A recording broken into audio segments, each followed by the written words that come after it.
Bom, o último modelo então que a gente tem aqui para a aula 3 são as árvores de decisão e o Random Forest, né? Decision Trees e o Random Forest.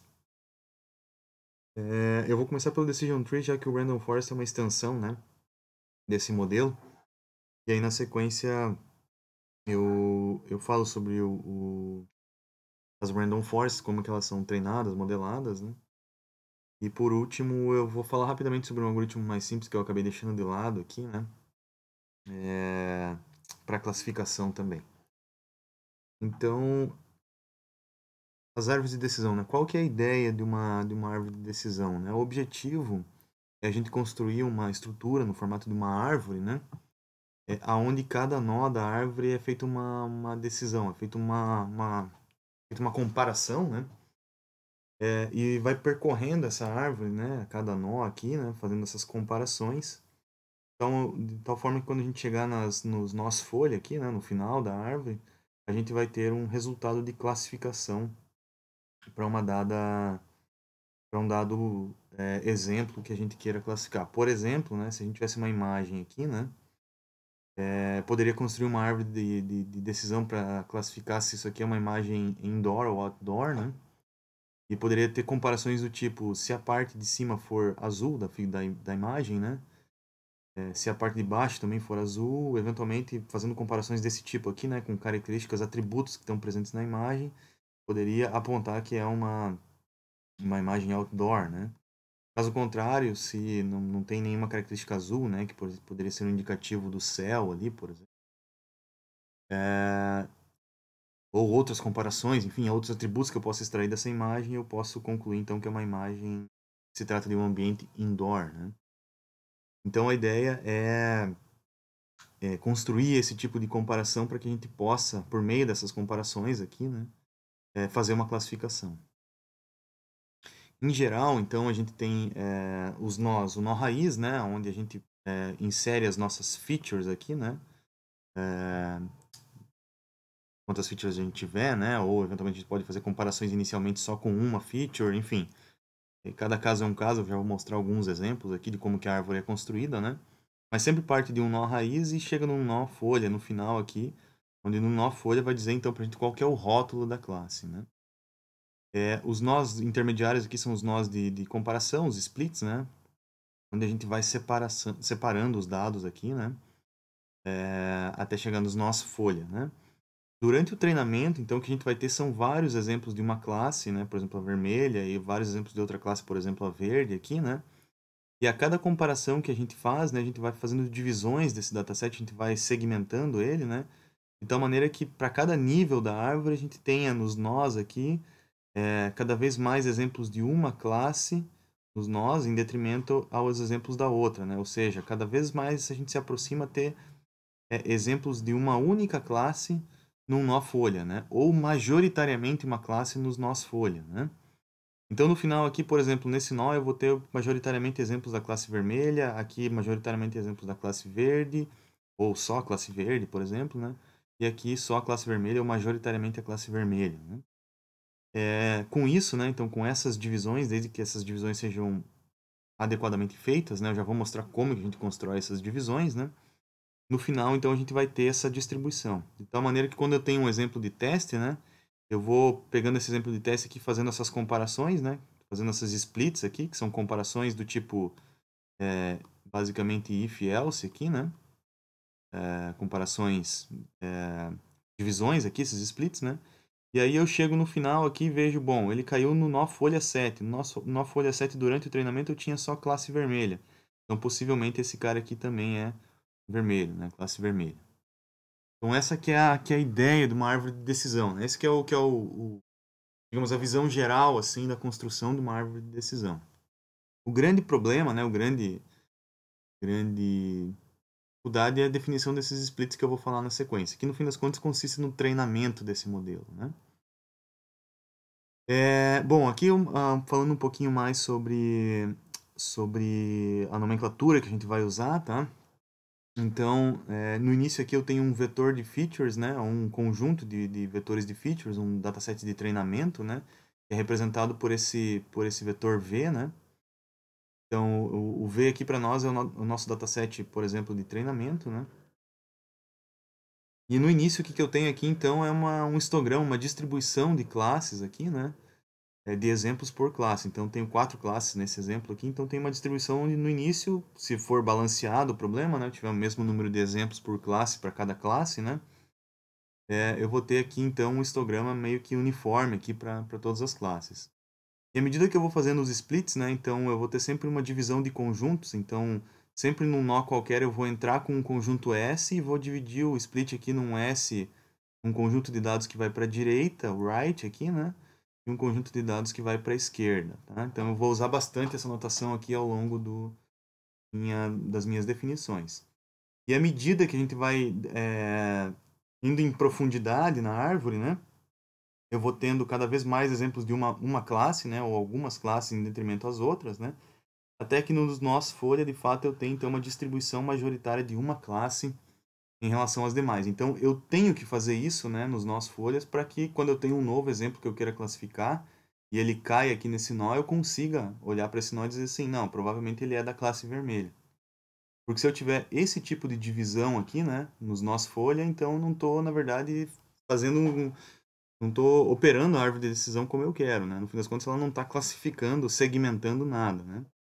Então a gente tem que caminhar para esse limite aqui, onde a gente tenha nos nós folha cada vez mais exemplos de uma classe em detrimento às demais. Claro que vai ter uma que vai ser, nesse caso aqui, mais vermelha, outra mais verde, outra mais amarela e outra mais azul, né? Mas, enfim, o que a gente quer, então, é buscar essa segmentação, né? Bom, outro detalhe aqui, então, que o meu exemplo de treinamento, né? Ele vai ter uma dimensionalidade D, tá? Então, eu tenho, na verdade, aqui D features, tá? Só para ficar mais fácil aí com o que eu vou apresentar na sequência, já que a notação matemática toda vai usar essas definições, então fica mais fácil formalizar dessa maneira. Então, e o SJ, então, vai ser a união dos conjuntos left e right, né, para um nó J qualquer, tá? Foi o que eu mostrei nesse caso aqui, né? Então, vamos lá. Então, o ponto principal é como que a gente constrói a árvore, né? Até onde a gente vai em termos de profundidade, né? É um ponto importante. E, além disso, como que a gente define esses splits, né? O que seria um split bom e o que seria um split ruim, né? Então, um bom split, né, seria um cara que a gente conseguisse dividir ao máximo, no caso ideal, 100%, né, de uma classe em relação à outra. Então, se eu tivesse duas classes, meu split ideal seria, para um lado vai uma classe e para o outro vai outra, né? Então, para dentro do if vai todos os exemplos de uma classe e para o else vão todas as outras, né? Então, se eu tivesse alguma coisa assim, né, classe verde e classe vermelha, eu faço um split, por exemplo, vamos considerar que eu estou fazendo um split de 4, né? Não é exatamente um if-else, aqui são mais comparações, né? Mas só para ilustrar, né? Se eu tivesse esse split aqui, onde aqui eu tenho a mesma proporção de verde e vermelha, e essa proporção se mantém em todos os splits, esse cara aqui não está ajudando nada, né? Ele não está fazendo a separabilidade que a gente quer. Ao passo que esse outro split aqui já é mais interessante. Ele deixa só classes vermelhas aqui, só verdes aqui, e aqui majoritariamente vermelho. Então, um bom split ele tem que ir nessa linha do meu exemplo da esquerda aqui, né? Ele tem que ir nesse sentido de tentar dividir ao máximo o que é de uma classe em relação à outra. Para isso a gente vai usar, então, né, para seguir essa ideia aqui, a gente vai usar o ganho de informação, né?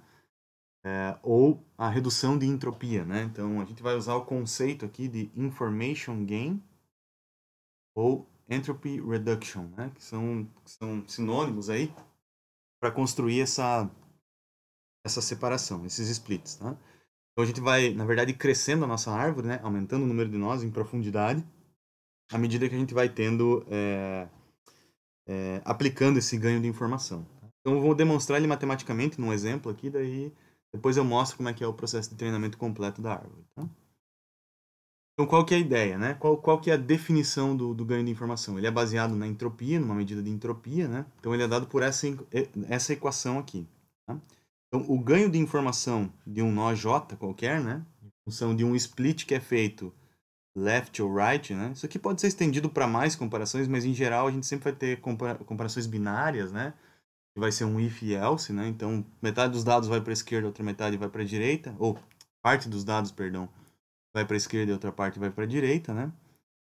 Isso aqui, então, esse ganho, então, ele leva em conta essa parcela, né? Que já vou explicar melhor o que ela significa, e esse somatório aqui que leva em conta que está nos nós na esquerda e na direita. Então, vamos entender melhor o que é cada parcela dessa equação. Que é, então, o ganho de informação, né? Ou a redução de entropia. Então, primeira coisa, eu estou considerando que num nó J qualquer está entrando todos os dados SJ, saindo SJL, saindo SJR. Tá? Esse operador que eu estou colocando aqui, que parece um módulo, tá? Ali é a cardinalidade, tá? Então, ele vai dizer para nós, quando eu aplico esse operador num conjunto, ele vai me retornar, então, qual que é o número total de exemplos. Então, se eu aplicar esse operador no SJ aqui, estão entrando 100 exemplos, esse cara vai retornar para nós, então, o número 100. Então, aqui, só para ajeitar a notação, né? Por exemplo, SJI, o índice J é do nó, então esse índice aqui é do nó, e esse índice de cima aqui, então, é o do somatório, então, que pode ser L ou R, né? Então, eu vou somar para todos os casos L e para todos os casos de R, né? Então, isso vale também para essa notação que está aqui, né? E o HSJ, então, ele leva em consideração, então, só tudo do nó J, né? E o que é esse H, né? Esse H, então, é uma medida de entropia, tá? Então, essa medida de entropia ela vai ser um somatório, menos 1 vezes um somatório para todas as classes. Então, esse aqui é um somatório que é feito para todas as classes. Se eu tiver 10 classes, ele vai ser um somatório para essas 10 classes, né? Que vai levar em conta a probabilidade da classe em questão, ou seja, o número total de exemplos que eu tenho da classe C em relação ao número total de exemplos. Então, se eu tenho 10 exemplos da classe 1 e tenho um total de 100 exemplos, esse cara aqui vai ser 10 sobre 100, né? Vezes um log desse mesmo cara aqui. Então, essa aqui, na verdade, é uma medida de entropia. Tá? Então, isso aqui é uma das formas de medir entropia. A gente viu lá no início das aulas iniciais da disciplina, né? E a gente vai usar, então, essa medida aqui. Então, o que a gente tem? A gente tem uma entropia do nó SJ, ou seja, eu tenho uma entropia que está entrando aqui, e eu tenho um somatório que também leva em conta a entropia, né? A entropia do que vai para a esquerda e a entropia do que vai para a direita. Então, eu tenho uma entropia como se tivesse uma entropia anterior e uma entropia posterior, né? Então, o ganho de informação vai me dizer o seguinte, ó, ao fazer o split, o quanto de ganho de informação que eu tenho, ou seja, quanto que eu consigo reduzir a entropia que eu tinha antes, né? Por isso esse menos, né? Quanto que eu consigo reduzir a entropia ao fazer esse split que eu tô propondo aqui. Essa que é a interpretação dessa equação. A gente já vai fazer um exemplo dela aqui, fica um pouco mais claro como usar. Então, essa é a medida de entropia, né? O índice C ali é o índice de cada classe, né?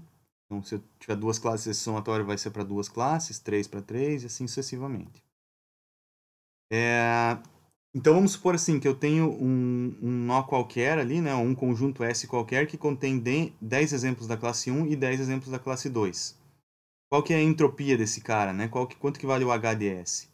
Então, eu tenho que fazer um somatório para a classe C igual a 1 e para a classe C igual a 2. Tá? Então, estou fazendo aqui, ó, para a classe C igual a 1 e para a classe C igual a 2. Então, a notação que a gente usa eu vou fazer um H, né? Então, vai ser um menos H aqui, esse menos vem desse sinal da equação aqui, né? De 10 sobre 20 e de 10 sobre 20, ou seja, 10 exemplos que eu tinha da classe 1 em relação aos 20 totais que eu tenho e 10 sobre 20 para a classe 2. Tá? Essa aqui é a notação para dizer o seguinte, ó, eu vou fazer o somatório aqui dentro, então eu vou fazer o PC vezes log de PC para a classe 1, que tem essa proporção, e para a classe 2, que tem essa proporção. Ou seja, eu vou fazer 10 sobre 20 vezes log de 10 sobre 20, mais 10 sobre 20 vezes log de 10 sobre 20. Tá? Eu vou fazer essa operação aqui e colocar o menos. Então, ao invés de eu escrever tudo isso daqui, eu estou compactando a notação dessa maneira aqui. Tá? Outro detalhe é que normalmente a gente usa o log 2 aqui, né? Então, a entropia, essa medida de entropia dessa maneira aqui, que é usada na árvore de decisão, o log é na base 2 aqui, tá? Bom, então vamos ver um exemplo de como que seria essa equação na prática para a gente entender o porquê que ele se chama information gain, né? Por que é o ganho de informação ou redução de entropia, né? Então, estou considerando aquele caso do meu nó J qualquer aqui, né? Então, eu tenho meu nó J aqui. O número total de exemplos que está entrando é SJ, vai SJL e SJR, né? Na divisão do split aqui. Então, vamos considerar esse primeiro cenário aqui, onde eu tenha, do meu slide anterior, né? Onde eu tenha 12 exemplos no total, 6 da classe verde e 6 da classe vermelha aqui. Faço um split, não interessa qual que é, a gente está só vendo um exemplo aqui agora, né? Ele nem é só left e right, ele tem até mais um aqui para a gente ver um caso mais geral ainda, né? E aí vem pro lado esquerdo aqui, 2 de 12 para o vermelho, 4 de 12 para o verde e 6 de 12... Ah, perdão. Vem 2 de 12 de todos os exemplos aqui, para esse split, 4 de 12, todos os exemplos para esse split aqui, e 6 de 12 para todos os exemplos nesse split aqui, sendo que 4 são vermelho e 2 são verde. Tá? Eu quero medir, então, qual que é o ganho de informação, o I aqui, que eu tenho para esse split aqui. Então, vamos lá. Primeira coisa que eu tenho que fazer é calcular a entropia que eu tenho antes, né? A minha entropia nesse estado aqui, né? Então, nesse momento aqui, eu tenho uma entropia que vai ser o H de 6 sobre 12 e 6 sobre 12, né? Ou seja, eu tenho 1 meio, né? Log 2 de 1 meio. Isso tudo vezes 2, né? Porque isso aqui é a medida total, então, de entropia, né? Então, vai ser o log de 2, log de meio na base 2, né? Isso aqui vai dar menos 1, vezes o menos 1 da entropia, do sinal da entropia, vai dar 1. Tá? E a entropia de Shannon aqui, um log 2, então ela é medida em bits, né? Então eu tenho 1 bit, ou seja, eu tenho o máximo de entropia possível aqui, né? Numa escala de 0 a 1 aí, né? Esse aqui é o máximo de entropia que eu tenho antes, né? Já que as classes estão completamente embaralhadas antes aqui, né? E aí eu faço o split, então eu vou calcular agora o ganho de informação. Então o que eu tinha antes era 1, né? Agora eu preciso calcular quanto que eu tenho de ganho de informação aqui. Eu preciso fazer esse somatório aqui, né? Para todos esses splits que estão aqui. Então, como que a gente faz esse somatório? Então, eu tenho o 1, né? O 1 que é o que eu tinha antes, menos. Então, eu tenho um total de 2 sobre 12 exemplos aqui, né? Então, o que é o 2 sobre 12? O 2 sobre 12 é a cardinalidade do SJI. Então, é a quantidade que eu tenho de caras que vêm para cá, que são 2, em relação à quantidade total de exemplos que eu tenho entrando no nó, que é o SJ lá em cima, né? Então, eu tenho entrando 12 e saem 2. Então, eu tenho 2 sobre 12. E qual que é o H desse cara aqui, né? O H desse cara aqui, então, vai ser 0 para a classe verde e 1 para a classe vermelha, né? Então, eu tenho todos os exemplos de uma classe vermelha e não tenho nenhum exemplo da classe verde. Tem que calcular essa entropia aqui, 0 e 1. Depois eu tenho 4 sobre 12, né? Então, eu tenho uma cardinalidade de 4 exemplos aqui que vem para o split do meio, de um total de 12. E, de novo, agora é 1 sobre 0, já que eu tenho só verdes aqui, né? E, por último, então, eu tenho 6 sobre 12 aqui, né? 6 de 12 exemplos vem para o último lado do split, né? E aí eu tenho 2 de 6 para verde e 4 de 6 para vermelho. Aí eu tenho que calcular essa entropia aqui.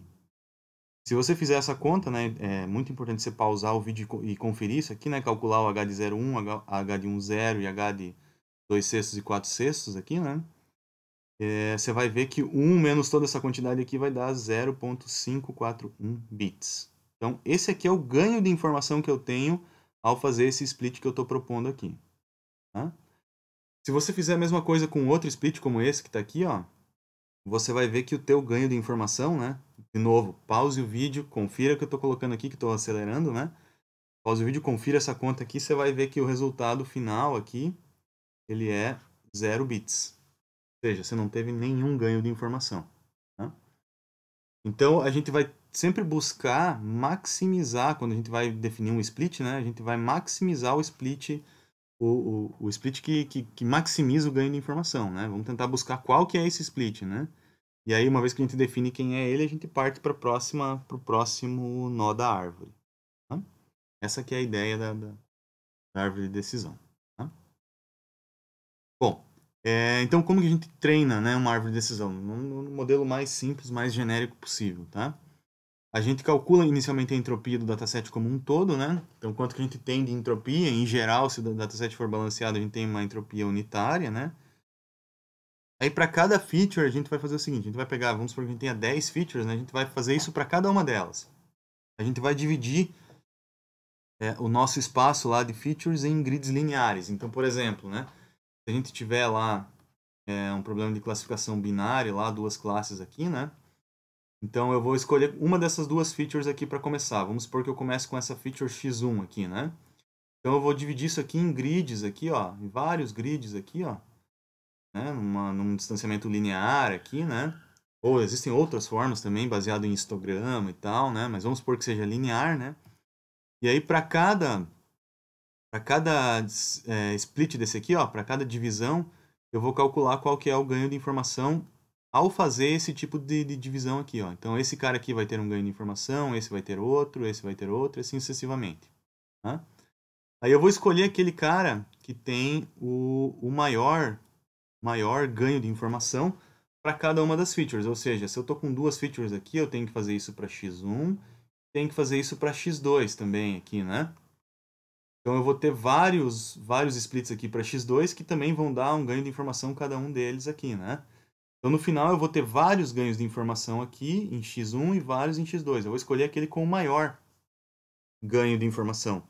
Pode ser no x1 ou no x2. E aí eu vou repetindo esse processo que seria crescer a árvore, né? Até algum tipo de critério de parada ser atingido, né? Que é o máximo comprimento da árvore ou algum tipo de probabilidade máxima, né? Que eu estou definindo um parâmetro a priori, tá?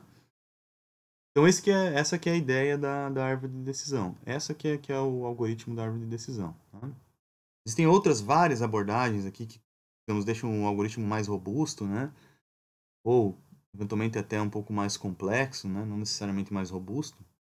Mas é fazer splits que não sejam em grids, né? Então eu posso usar, por exemplo, para cada nó da árvore um classificador linear ou um classificador não linear, né? Então se eu tenho lá um split em algum momento da árvore, eu posso fazer esse split aqui baseado num classificador, ao invés de fazer com if-else, né?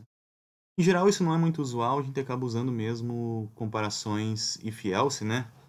Que seria um separador baseado nesse grid que eu estou comentando aqui, né? Se for maior que esse valor ou se for menor que esse valor.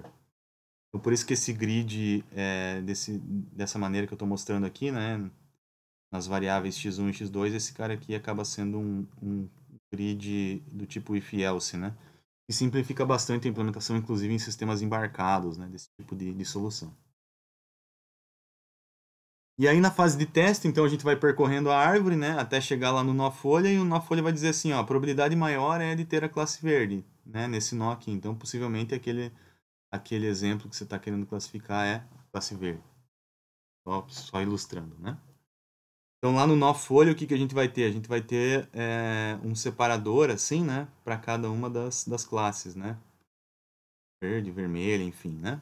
E depende muito da forma do treinamento, como a gente vai ver agora num exemplo prático, né? Então, lá no Scikit-Learn a gente também tem o Decision Tree, né? Em geral, o critério aqui pode ser entropia, existem vários outros critérios ali de como que você vai crescendo a árvore, né? A entropia é esse que eu acabei de mostrar. Comprimento máximo aqui, então, estou setando como 4, só para esse exemplo aqui do Iris, né? Mesmo o dataset, mesmo os exemplos do vídeo anterior, né? Aí vou crescendo a árvore aqui, né? Então, treinando a árvore, né? E aí no fim aqui eu estou plotando então qual que é a separação que eu tenho, que a árvore criou aqui, né? Para aqueles vários splits da árvore, né? Então esse aqui é a separação, né? Veja que eu tenho um resultado bem interessante. Veja que ele é sempre, né? Tem essa característica aqui do grid linear, né? Dá para setar outros grids aqui também, né? Mas vão ser linhas verticais ou horizontais. Então a superfície de separação vai ser uma combinação de linhas verticais e horizontais, né? Que é o que a gente está vendo aqui, né? E depois a gente tem, é possível ver nessa parte do código aqui, apesar de que eu perdi o arquivo aqui, mas essa esse bloco do código aqui, então ele está exportando a estrutura da árvore. Que se a gente for ver aqui nessa figura, né, no meu Colab ali, eu acabei mudando o caminho, então vou abrir ela aqui para mostrar, né. Eu consigo exportar, né, o objeto ou uma imagem aqui, né, da árvore de decisão que foi treinada, né. Então aqui ele compara o comprimento da pétala. Aqui estou usando, não é entropia, é o Gini, é outro critério, bem parecido com a entropia, mas enfim, ligeiramente diferente ali, né. E aí ele vai separando aqui, vai mostrando pra gente quanto que fica de cada classe, né, até os nós folha, que são aqui no fim, né, que já separam entre as 3 classes, né, no nó final. Então a gente consegue visualizar, né, com aquele pequeno bloco de código que eu mostrei ali, né, qual que é a estrutura da árvore final, né. Na sequência, então, o que eu sugiro você fazer? Rode esse classificador aqui, mudando o comprimento da árvore. Então, ao invés de você testar só com 4, diminua, né, para 2, 1, vá aumentando para 6, 7, enfim, para tentar visualizar como que isso se reflete aqui na árvore de decisão. E, claro, vá plotando a árvore de decisão também para você poder ver ela, né, e ter uma noção de como que ela vai ficando mais complexa ou mais simples aí, à medida que você muda esse comprimento da árvore. Bom, sobre a Random Forest, né, então qual que é a ideia do classificador Random Forest? A gente vai tentar combinar várias árvores de decisão, né? Da onde que vem essa ideia aqui? Deixa eu mostrar primeiro a motivação, depois eu mostro o algoritmo, tá? Então a motivação vem do seguinte, ó. Eventualmente, se você tiver uma única árvore sozinha, né, você eventualmente não consegue ter uma boa separação com aquela árvore isolada. Mas quando você combina várias árvores, na média, o resultado dessas várias árvores pode dar uma aproximação bem interessante. Aqui eu estou mostrando o caso que se a gente estivesse usando várias árvores de decisão para tentar aproximar essa função seno aqui, né? Aonde cada uma dessas linhas vermelhas aqui, né? Que são bem ruins, né? Bem, digamos, em transições bem abruptas aqui, né? A gente tem uma resposta ruim, né? Cada árvore aqui tem uma resposta ruim. Mas quando eu faço a média de todos esses caras aqui, aí a média se aproxima mais aqui, então, aquilo que eu quero obter, ou, né, a classificação que eu quero fazer ou a função que eu quero eventualmente modelar, né? Então, em média, né, essas árvores têm um comportamento melhor do que as árvores individuais, tá? Então, é nisso que se baseia essa Random Forest, né? Então, forest vem de floresta mesmo, né? Onde a gente está combinando várias árvores, né? Essa que é a analogia, e random porque ela tem um aspecto aleatório aqui na seleção e na construção dessas árvores. Então, como que é esse algoritmo? A gente vai ter B árvores aqui, B maiúsculo, né? Árvores que a gente vai fazer a combinação. Então, do nosso dataset original, a gente vai ter um dataset reduzido ali, né? A gente vai aleatoriamente pegar uma parcela dos dados, que é esse Z asterisco aí, né? Para cada subset, né, dessas retiradas do dataset total, né, a gente vai treinar uma árvore, né, então a gente vai seguir aquele procedimento ali da treinamento da árvore, né, com um tamanho pré-determinado, fixo, né, gerando recursivamente o algoritmo de uma árvore de decisão da seguinte maneira. Primeiro a gente vai pegar só um subset de M atributos, de M features, né, ou seja, eu inicialmente pego uma parte do dataset e desse dataset eu pego uma parte das features. Então, se eu tinha 100 exemplos no total do dataset, aqui eu pego, por exemplo, 50. E se eu tinha 10 features, aqui eu pego, por exemplo, M, né, que é um valor fixo, 3. Tá? Do total disponível, que é P. Tá? Então, eu faço isso, seleciono como se eu estivesse cortando o dataset ali, né? Tanto em termos de features quanto em número de exemplos, né? E aí vou treinar aquela árvore, ou seja, vou definir o melhor split ali, né? Baseado no ganho de informação, vou crescendo a árvore ali, né? Dividindo o nó em nós folha ali, até chegar no nós folha, né? E vou fazer esse mesmo processo aqui do passo 2 para todas as árvores. Então, cada árvore vai ser treinada num subconjunto Z estrela, aqui Z asterisco, diferente, com um número de features M que é menor do que o número de features total que eu tenho, que é P. Então, cada árvore vai usar menos dados em termos de quantidade de exemplos e em termos de quantidade de features. Tá? Esse é o ponto importante, né? Então, esse tipo de combinação, né, que é a característica principal da Random Forest, é que vai dar essa robustez, então, que a gente está vendo aqui, né? Cada árvore sozinha vai ter um desempenho de classificação ruim, mas a combinação de todas elas vai fornecer um bom resultado de classificação. Tá? Existe uma teoria, claro, que eu estou pulando por trás, está no material auxiliar lá, né? Para vocês darem uma olhada, né? Que fundamenta esse tipo de abordagem, mas em termos práticos, né? É isso que ocorre. Então, a árvore consegue fornecer, a combinação consegue fornecer um resultado melhor.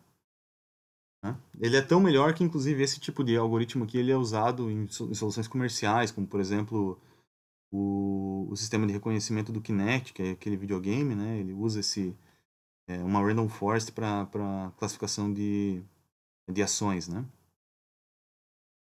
Então, ele é bem robusto, né? Mais robusto do que a Decision Tree, né?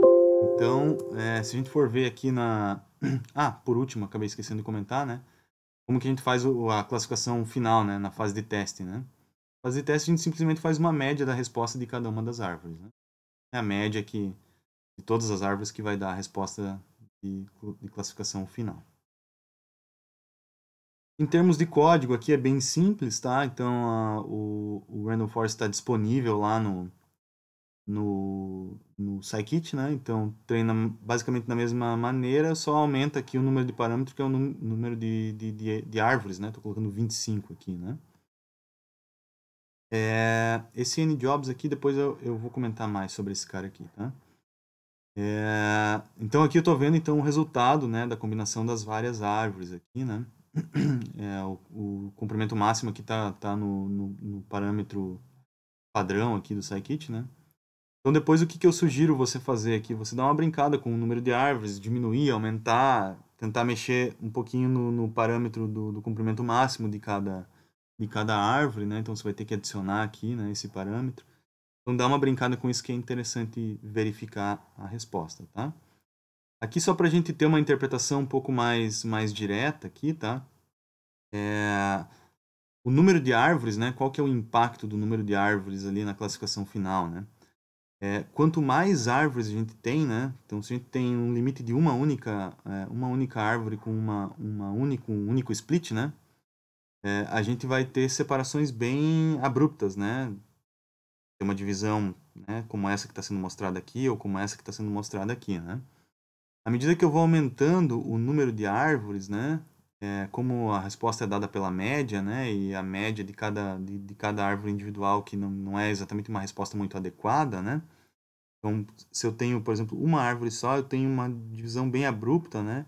Mas à medida que eu vou aumentando o número de árvores aqui, ó, no limite de 200, por mais que o problema de classificação seja bem separável, né? Ou seja, que esse cara aqui já resolva, né? O que eu consigo ter, na verdade, é uma superfície mais suave aqui entre uma classe e outra, né? Então, eu consigo ter uma maior capacidade de generalização, né? Então, daqui da esquerda para a direita, eu estou melhorando a minha generalização. Como se eu estivesse me aproximando aqui do classificador de margem máxima, né? O SVM lá, que tem a característica principal, uma boa capacidade de generalização. Né? Ao passo que esse cara aqui, eventualmente, ele pode cometer alguns erros, né? Se alguns vermelhos começarem a aparecer por aqui, enfim, né? Então, essa é uma característica interessante que o aumento de árvores nos proporciona, né? Fornece soluções mais suaves e aumenta a capacidade de generalização. Bom, então o exemplo a gente já falou. E por último eu vou falar aqui do KNN, né? O K-Nearest Neighbors, né? O classificador mais simples, talvez, que existe aqui, né? De todos disponíveis, mas que ele tem um uso interessante em muitos casos, né? E a ideia dele é bem simples, tá? A gente faz o seguinte, a gente vai definir o número K, que é o número de vizinhos, que eu já vou explicar o que ele significa, e uma métrica de distância, tá? Vamos supor que a gente use aqui o K como sendo igual a 5, tá? Para esse exemplo que eu estou mostrando aqui. É igual a 5 e a distância é euclidiana. Então, se a distância é euclidiana, né? A ideia é a seguinte, eu tenho um exemplo qualquer aqui que eu quero classificar. Eu quero dizer qual que que classe que esse exemplo pertence. Então eu vou olhar para os 5, né, já que o k é igual a 5, os 5 vizinhos mais próximos do ponto de vista de distância euclidiana. Então, distância euclidiana é essa distância circular aqui, né? Então, quem são os 5 vizinhos mais próximos? É esse. Que são os que têm uma distância euclidiana mais próxima aqui desse exemplo que eu quero classificar. Aí eu vou olhar o rótulo de cada um desses exemplos. Então, eu tenho 3 triângulos, uma bolinha e um sinal de mais ali, né? Então, a regra vai dizer o seguinte, ó, a classe majoritária vai definir qual que é a classe daquele exemplo que você quer classificar. Então, se a classe majoritária nesse caso aqui é o triângulo, esse cara aqui vai ser classificado como triângulo. Tão simples quanto isso, né? Claro, você pode mexer no número de vizinhos, enfim, né? Pode usar outras medidas de distância, muito embora a euclidiana é mais convencional, né? E basicamente usar essa regra de decisão, né? Desvantagem desse cara aqui, você tem que sempre guardar o teu dataset inteiro, né? Para ser usado na etapa de teste, né? Isso pode ser um problema, né? Se você tiver um dataset muito grande. Em termos do Aires aqui, né? Nosso exemplo para fechar o nosso Colab aqui, né? Então, o KNN também está disponível lá no Scikit, né? Eu defino aqui K igual a 2, o P vai fornecer para a gente aqui a distância que vai ser utilizada, né? E aí rodo o KNN aqui, né? E estou plotando as fronteiras de decisão dele aqui. Veja que ele fornece uma separação bem interessante aqui, talvez até melhor do que os outros para esse caso aqui, né? Então, o que é legal você fazer nesse exemplo? Mudar o número de vizinhos e olhar o impacto, né? E mudar as métricas. Mude a medida de distância também. Isso é uma coisa interessante, tá? Mude as medidas de distância ali para você verificar qual que é o impacto, né? Como que você seta essas distâncias também é relevante. Bom, eu vou terminar esse vídeo por aqui, que encerra inclusive a nossa aula 3 aí, que é a última aula dos classificadores do Scikit-Learn mais importantes aqui para a nossa disciplina.